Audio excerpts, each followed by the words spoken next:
Hallelujah, जय मसीह की, praise the Lord, very good morning. आइए आज की इस नई सुबह की शुरुआत को हम आत्मिक रोटी के साथ करें जो हमारी आत्मा की खुराक है और हमें वचन के द्वारा हम परमेश्वर के और नज़दीक आते हैं। हम अपने पिता को जान पाते हैं, पिता, पुत्र और पवित्र आत्मा की सहभागिता में आ पाते हैं। तो आइए आज का वचन जो है वो यूहन्ना की अंजील उसके 14 चैप्टर से पढ़ेंगे, 15th वर्स ऑनवर्ड।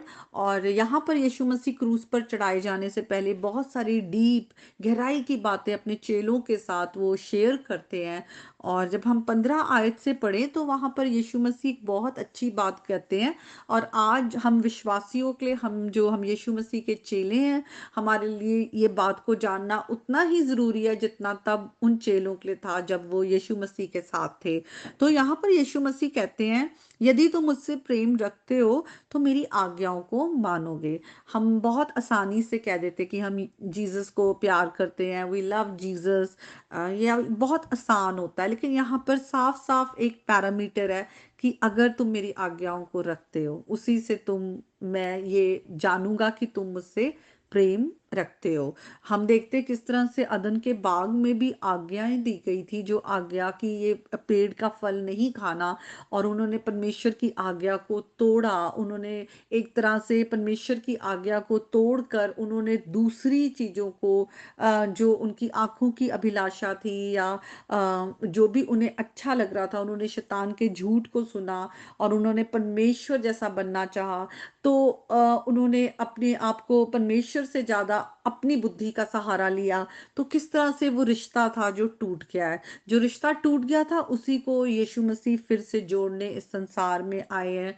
और फिर से हमारे लिए वही आज्ञा है जो अदन के बाग में थी कि हमें परमेश्वर की आज्ञाओं को रखना है, तभी हम ब्लेस होते हैं, तभी हम अपना जो प्रेम है, अपनी वफादारी है, हम परमेश्वर के साथ दिखाते हैं। और ये बात को यीशु मसीह 3 बारी कहते हैं, इस अगर हम इस चैप्टर में देखें। और यीशु मसीह कहते हैं, पहले तो कहते हैं, यदि तुम मुझसे प्रेम रखते हो तो मेरी आज्ञाओं को मानोगे, और मैं पिता से विनती करूंगा और वो तुम्हारे लिए एक सहायक देगा कि वे सर्वदा तुम्हारे साथ रहे। तो जिसने यीशु मसीह को ग्रहण किया और विश्वास किया कि वो हमारे पापों के लिए उन्होंने क्रूस पर अपनी जान दी, अपना लहू बहाया, उनका पिता के साथ मेल मिलाप हुआ है और पवित्र आत्मा दिया गया। हम प्रेम दिखाते हैं जब हम विश्वास करते हैं, जब हम परमेश्वर की बातों पर विश्वास करते हैं और उन बातों को हम अपने जीवन में रिसीव करते हैं, उन सच्चाइयों को। तो हमें पवित्र आत्मा दिया गया है। और यहाँ पे लिखा है सत्य का आत्मा। वो आत्मा क्या है? सत्य का आत्मा।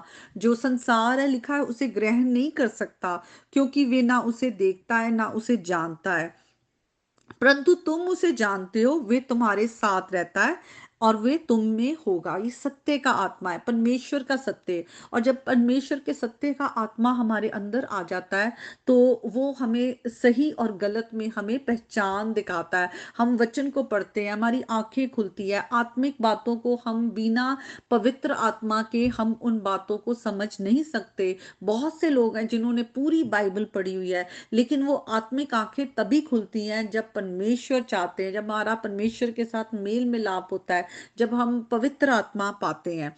और फिर यीशु मसीह आगे कहते, मैं तुम्हें अनाथ ना छोड़ूंगा, मैं तुम्हारे पास आता हूं।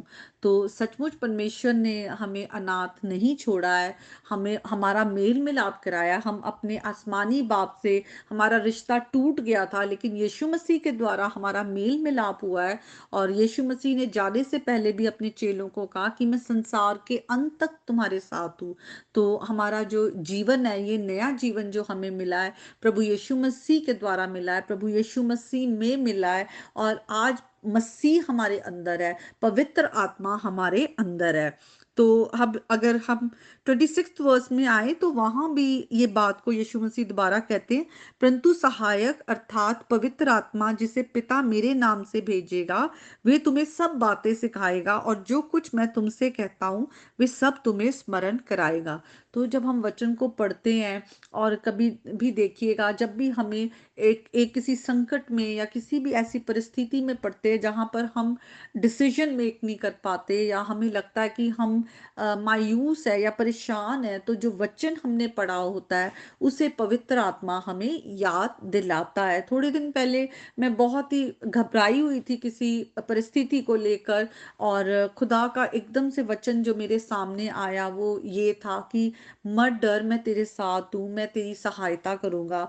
तो वो रेमा वर्ड जब एकदम से मेरे पास आया, तो एकदम से मैं मायूस सी पड़ी थी, परेशान सी लेटी हुई थी, लेकिन मैं उठी और मैंने बहुत सारे काम किए, वचन पढ़ा, गीत गाते गाते सारे काम खत्म कर लिए। तो खुदा का वचन बहुत ही अच्छा है। खुदा ने हमें अपने आप को वचन के द्वारा प्रकट किया है, और पवित्र आत्मा है वो समय समय पर हमें खुदा का जो वचन है वो हमें याद दिलाते हैं। तो हम दूसरी बार फिर से देखते हैं, यीशु मसीह ये बात पर एम्फसिस देते हैं कि किस तरह से अगर हम परमेश्वर से प्रेम करते हैं तो आज्ञाओं को रखेंगे। आगे 21 आयत में भी देखते हैं, यीशु मसीह कहते हैं जिसके पास मेरी आज्ञा है वे उन्हें मानता है, वही मुझसे प्रेम रखता है, और जो मुझसे प्रेम रखता है उससे मेरा पिता प्रेम रखेगा, और मैं उससे प्रेम रखूंगा और अपने आप को उस पर प्रकट करूंगा। तो दूसरी बार फिर से वही बात है, मेरी आज्ञा को रखो। यीशु मसीह कहते हैं मेरी आज्ञा को रखो, तभी मैं जानूंगा कि तुम मुझसे प्रेम करते हो। और जो यीशु मसीह से प्रेम करते हैं, जो यीशु मसीह को अपने जीवन में ग्रहण कर लेते हैं, उसे पिता भी ग्रहण करता है, और जिसे पिता ग्रहण कर लेता है उससे यीशु मसीह कहते हैं मैं भी प्रेम रखूंगा और अपने आप को प्रकट करूंगा। तो यीशु मसीह का प्रेम है, उसकी प्रेजेंस हम पर प्रकट होती है जब हम इस जो एक रिलेशनशिप में, जो ट्राइयून रिलेशनशिप है पिता पुत्र पवित्र आत्मा के द्वारा, उसकी सहयोगिता में जब हम रहते हैं, सहभागिता में जब हम रहते हैं, परमेश्वर से जुड़े रहते हैं, यीशु मसीह में बने रहते हैं, तभी हम फल भी लेकर आते हैं। हम देखना किस तरह से जब आप प्रभु की प्रेजेंस में रहते हैं, तो आप किस तरह से आपके अंदर आनंद शांति प्रेम बना रहता है, धीरज भलाई, ये सब जो फल है आप में दिखते हैं। तो आगे हम फिर से 23 आयत में देखते हैं, यीशु मसीह तीसरी बार फिर से यही बात कहते हैं, यदि कोई मुझसे प्रेम रखे तो वे मेरे वचन को मानेगा, और मेरा पिता उससे प्रेम करेगा, और हम उसके पास आएंगे और उसके साथ वास करेंगे। जो मुझसे प्रेम नहीं रखता वे मेरा वचन नहीं मानता, और जो वचन तुम सुनते हो वो मेरा नहीं पिता का है जिसने मुझे भेजा है। तो यहाँ पे एक बहुत ही खूबसूरत रिश्ता है, इस रिश्ते को हमें समझने की जरूरत है कि कैसे पिता ने पुत्र को भेजा, और पुत्र ने संसार में रहते हुए वही किया जो पिता की ओर से था। और वो पिता की इच्छा के लिए ही क्रूस पर उन्होंने अपनी जान दी और हमारा मेल मिलाप कराया, हमें पापों से छुड़ाया।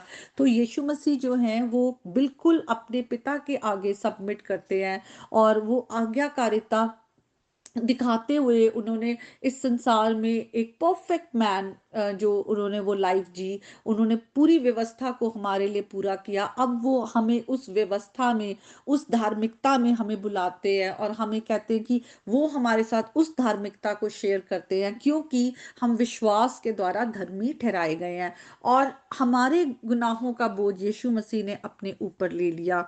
और इसीलिए यीशु मसीह कहते हैं कि जो प्रभु के वचन को नहीं मानता वो उससे प्रेम नहीं रखता, क्योंकि ये वचन पिता के है।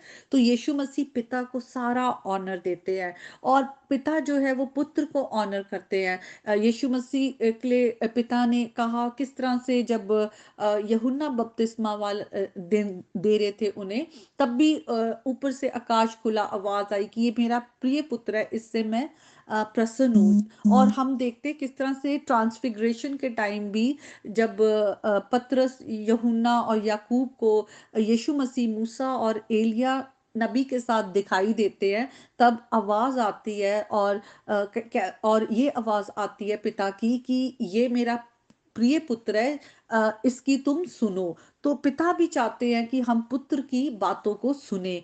तो आज सिर्फ यीशु मसीह के द्वारा ही हम पिता को जान पाते हैं। यीशु मसीह है जिसने पिता को हम पर प्रकट किया है। तो आज हम यीशु मसीह के द्वारा जब पिता को जान पाते, उनके साथ हमारा मेल मिलाप हुआ है, तो हम परमेश्वर की बातों को बहुत ही हम सीरियसली ले, अगर हम सचमुच परमेश्वर से अपना प्रेम दिखाते हैं, तो हमें पुत्र को अपने जीवन में ग्रहण करना है और पुत्र से हमें प्रेम करना है और आज्ञाओं को मानना है। तो आज के वचन के द्वारा परमेश्वर आपको आपके इस घर घराने को बहुत आशीष दे। प्रभु यीशु मसीह के नाम में आमीन।